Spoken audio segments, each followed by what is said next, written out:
Okay, welcome back. New little project for my Cobra. Since I added the rack and pinion steering, it was set up for power steering, but the engine that I had planned on using had the chrome power steering pump already on it, which did not fit in the engine compartment.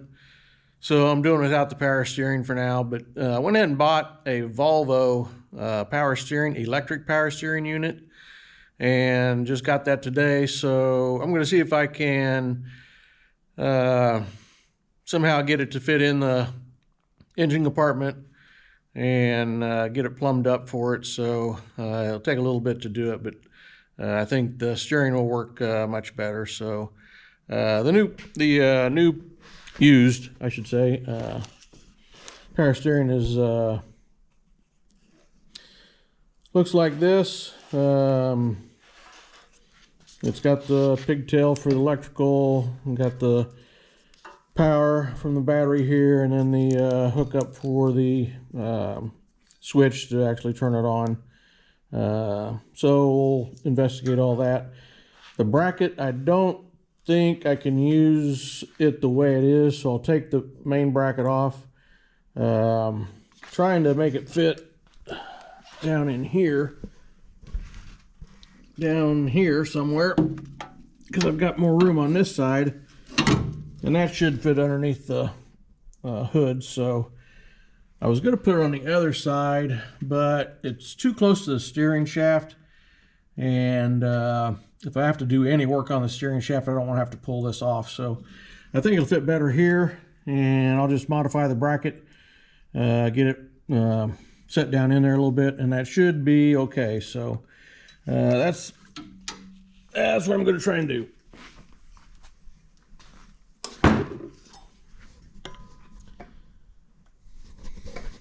Okay, I've been doing some cutting and grinding, fitting. I think I've got a piece here that will bolt up now. Should still fit on here like so, and I think that will allow me to mount it in there like so.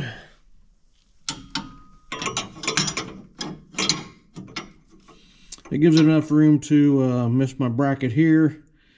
I can bolt to here and bolt to here, and that should make it pretty solid. So I'll go ahead and drill those holes out and see how well it fits, but I think that should line up pretty good. So I'll go ahead and get that mounted, and then I can do some painting on it.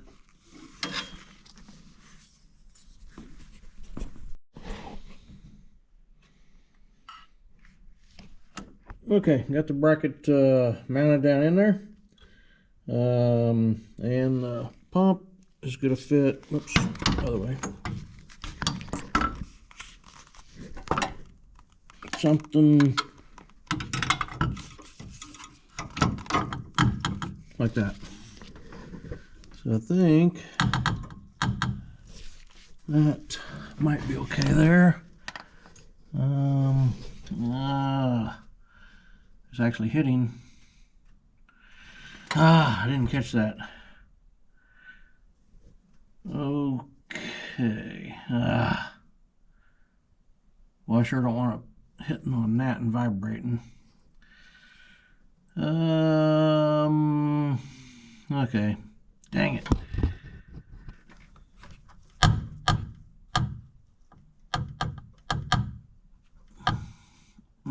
Well, a little modification might be needed.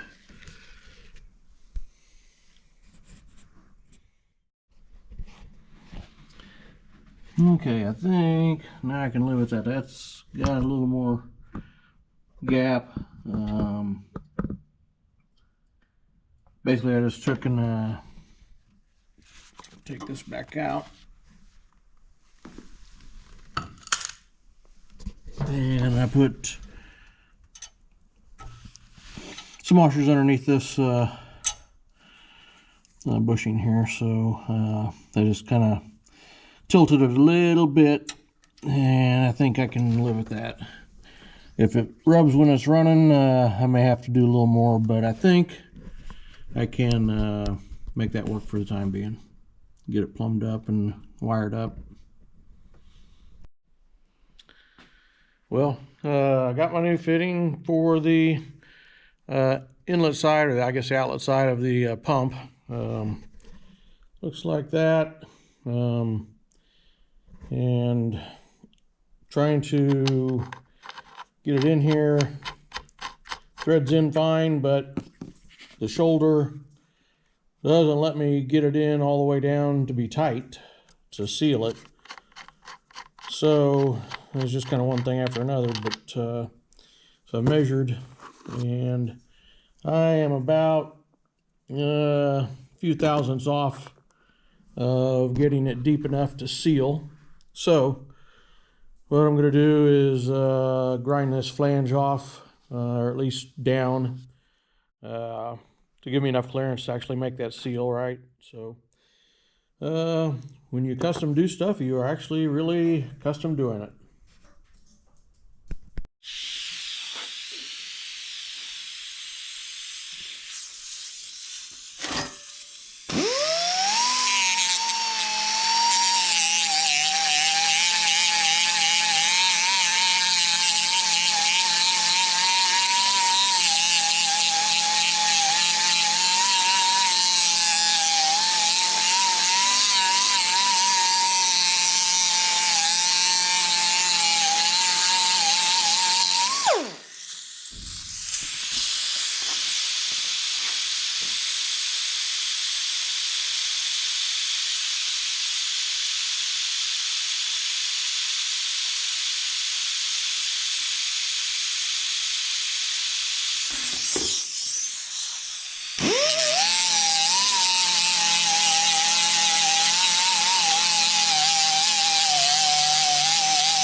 All right, that should get me where I need to be. I'll clean that up, vacuum it out before I pull that off, but then I'll check it again. But I think that might get it done. Okay, well, fitting fits really good. I got it right, actually just to the shoulder of that, so it cinched up really tight. I think that should be good. If it leaks, I know where to check first, but pretty sure that's going to be good.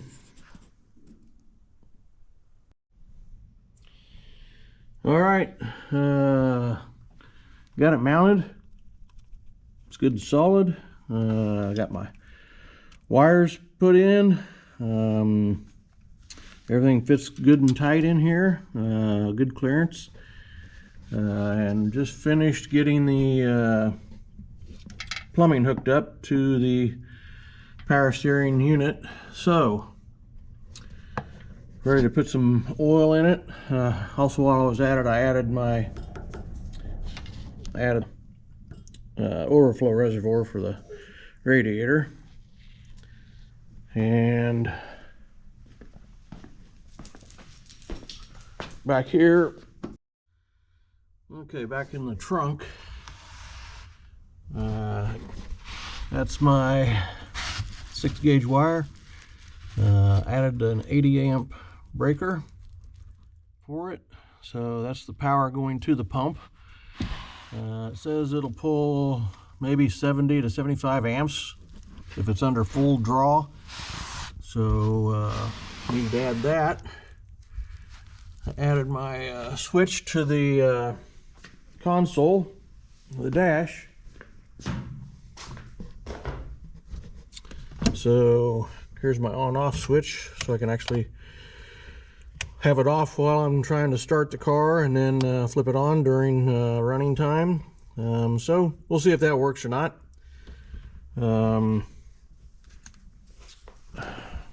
next is just add some oil and get it fired up.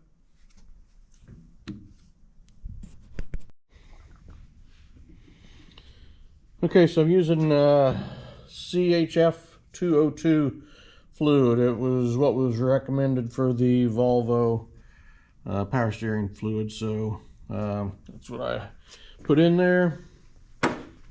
And let's flip the switch and see how it works.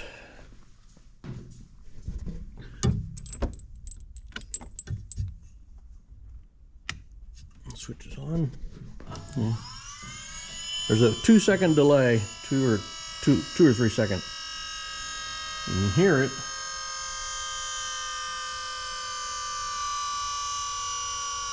Okay, put that pressure. Let's see.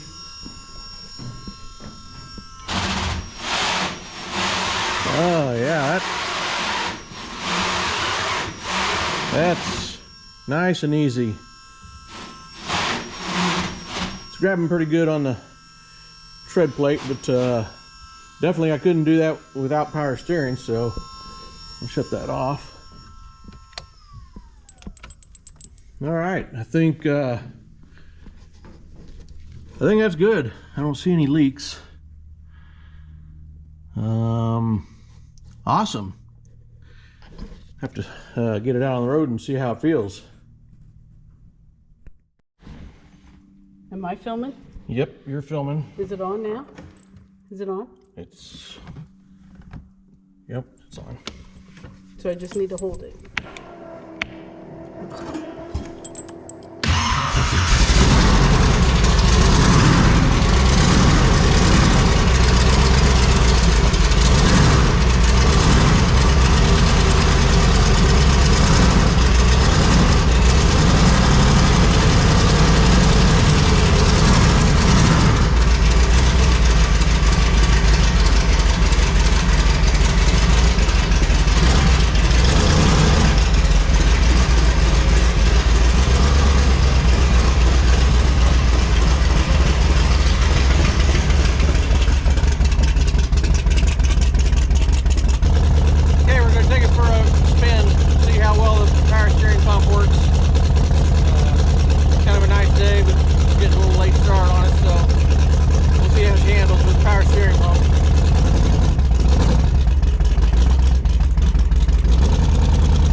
Maiden voyage with the power steering pump was good. No issues. It really handled well. So I'm very, very happy and pleased with how it turned out. No leaks. Everything seemed to operate fine. It didn't pull excessively on the alternator or anything. So I'm very happy. Hopefully this helps somebody else out that wants to add a power steering pump to a vehicle that can be done on a Cobra. So good luck to anybody else that tries it.